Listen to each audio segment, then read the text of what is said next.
work from home, earn six figures, be your own boss. Passive income.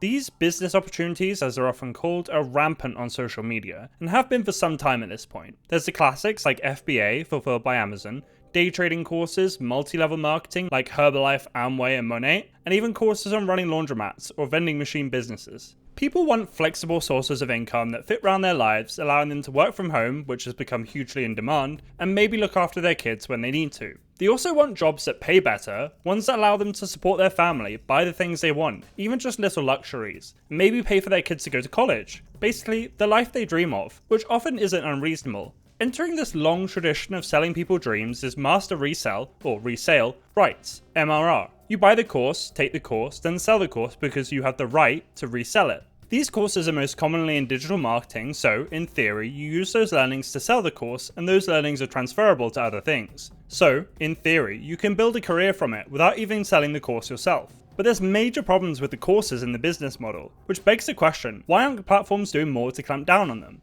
Let's get into it.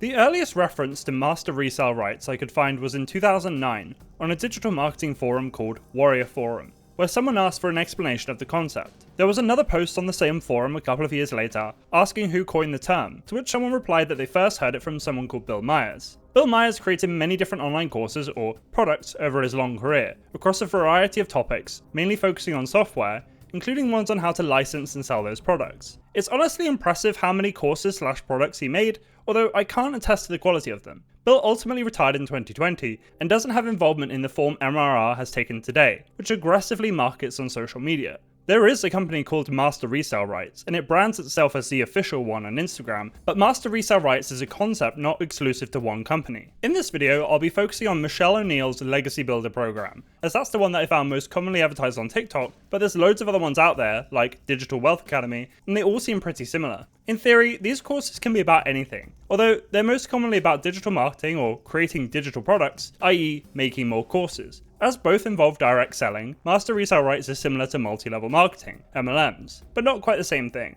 In MLMs, you earn commission from the sales of people you recruit, your downlines, and anyone they recruit too, although the percentage at each level varies by MLM. This tends to result in a triangular structure of sorts. An inherent problem with MLMs is that you can't realistically make much money without recruiting. There's an emphasis on recruiting rather than actually selling products, which undermines the idea that it's a legitimate business. With Master Resell Rights, you solely get money from individual sales, and you get to keep all the money from those sales because you have the rights to that product. But while you don't get commission from those who sell the course to others, and in theory, those buying the course from you could be doing so just to learn rather than sell, the business model relies on people buying to sell them.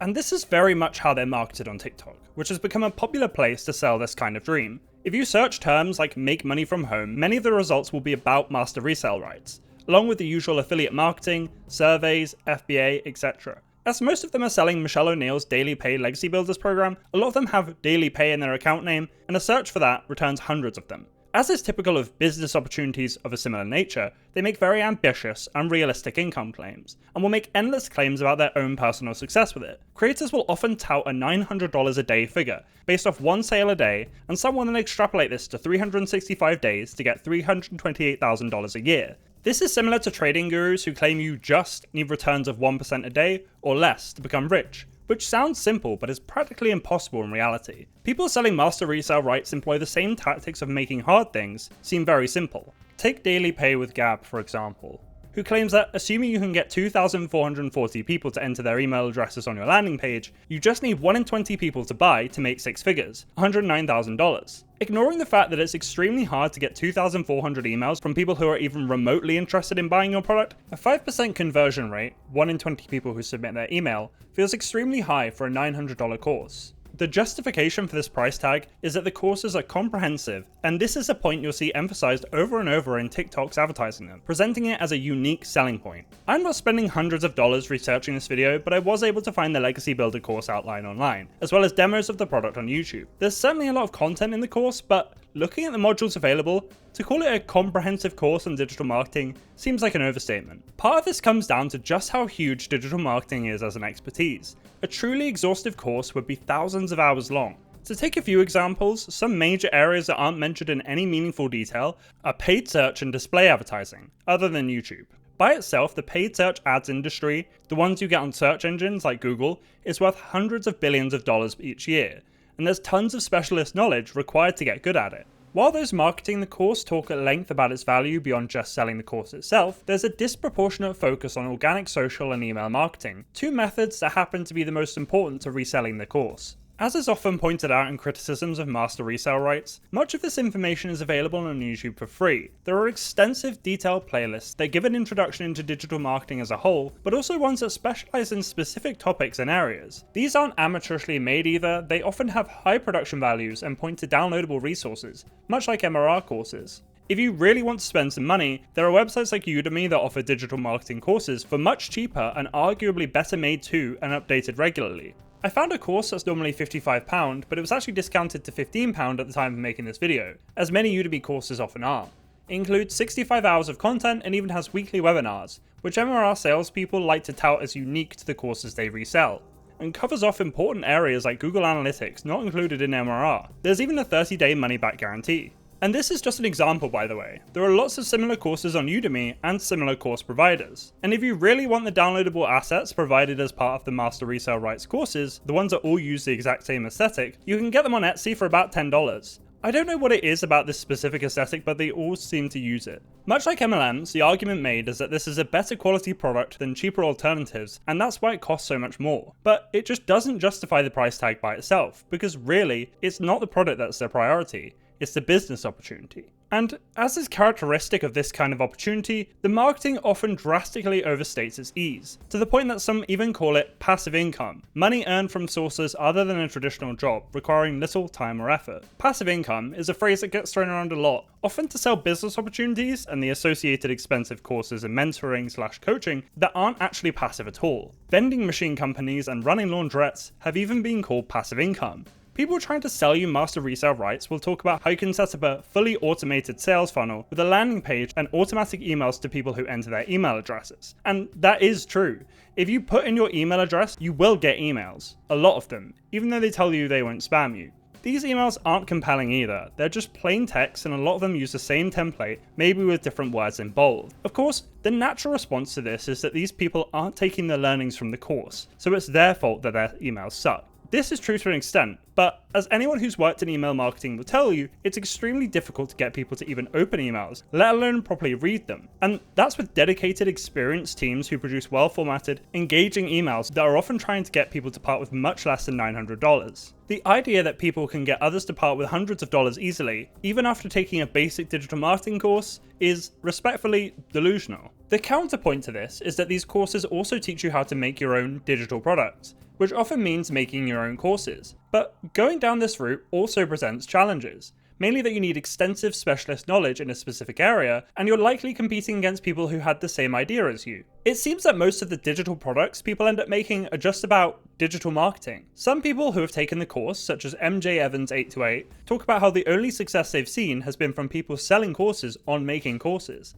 Honesty, I am not seeing anyone out there in the digital marketing world that is selling or promoting a course that has nothing to do with promoting another course, but is having great success, that is a niche outside of the digital marketing niche. Selling Master Resell rights using the proven blueprint, often touted by salespeople, involves a lot of posting on social media, especially for something marketed as passive. People selling Master Resell rights tend to run out of steam relatively quickly. You'll often find accounts that haven't posted in months, but ones that haven't reached that point will post endlessly, frequently throughout the day, as well as live streaming, DMing, and replying to comments, even claiming that it's a rejection-free business. The social media aspect of the business opportunity is emphasized in order to make it more appealing. Again, this is something Master Resell rights has in common with MLMs. It's made to seem easy because it's supposedly something that you do anyway. Except, using social media for personal connection and entertainment is different to using it for marketing. Work is still work. And that work is a lot more difficult when you're competing against thousands of people selling the same or very similar thing. And because they've all taken the same course and learned off each other,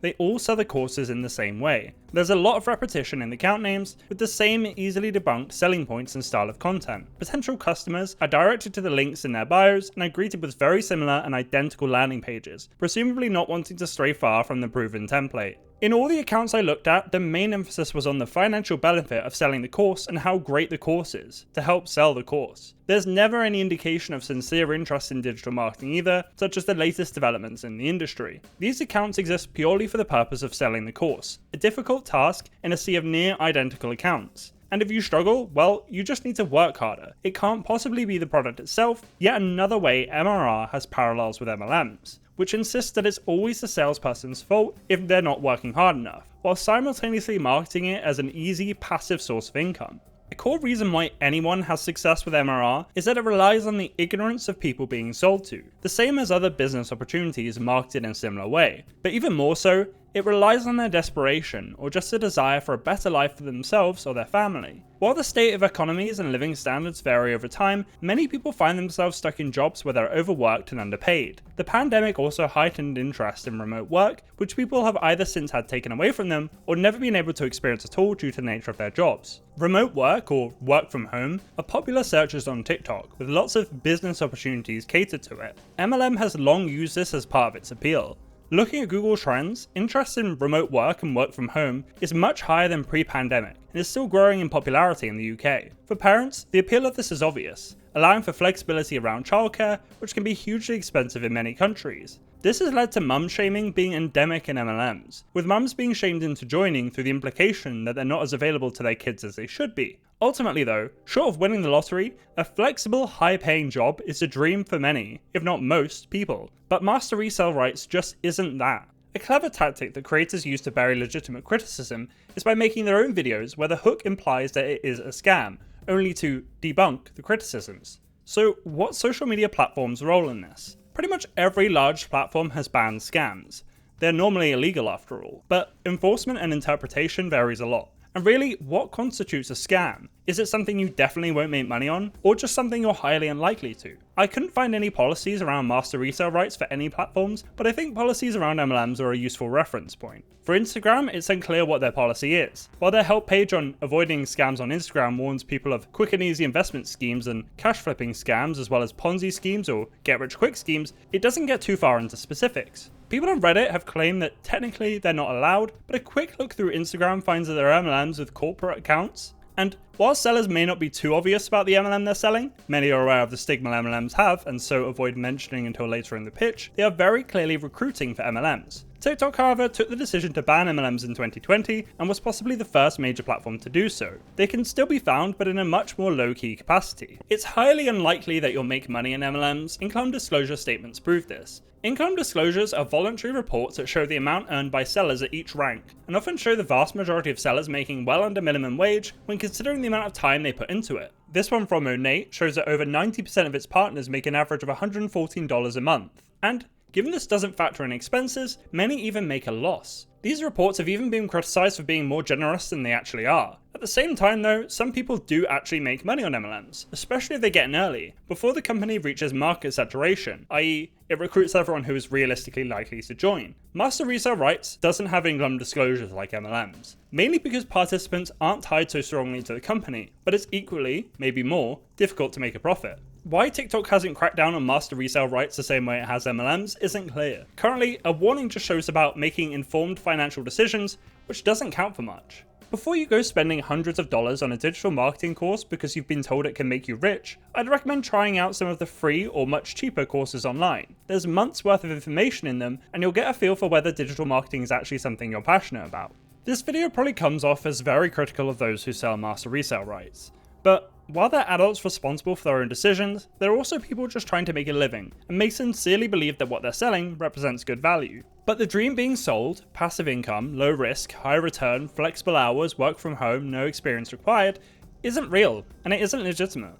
Buying a digital marketing course for the purpose of marketing that same course isn't a scalable business model. As this graphic illustrates, if you sell to 6 people, and those 6 people sell to 6 people each, and so on, you hit nearly double the Earth's population after only 13 levels. I wouldn't call Master Resell rights a pyramid scheme, even though it has been called that by other creators. A key part of pyramid schemes is profit from recruitment rather than sales, and Master Resell rights is kind of both combined. but it can't be called a legitimate business model because it relies on selling products that just don't justify the cost by themselves, relying on the ignorance of its targets to continue to exist. There's a finite amount platforms can do on this, but certain business models have inherent issues, and it's often pretty clear cut when sellers are making unrealistic income claims and vastly understating the difficulty involved. But what do you think about master resale rights? Is it your first time hearing about it, or something you've encountered before? Are there any other scams you've been bothered by online? Let me know in the comments and smash those like and subscribe buttons. I release a new video every couple of weeks. Thanks for watching, see you next time.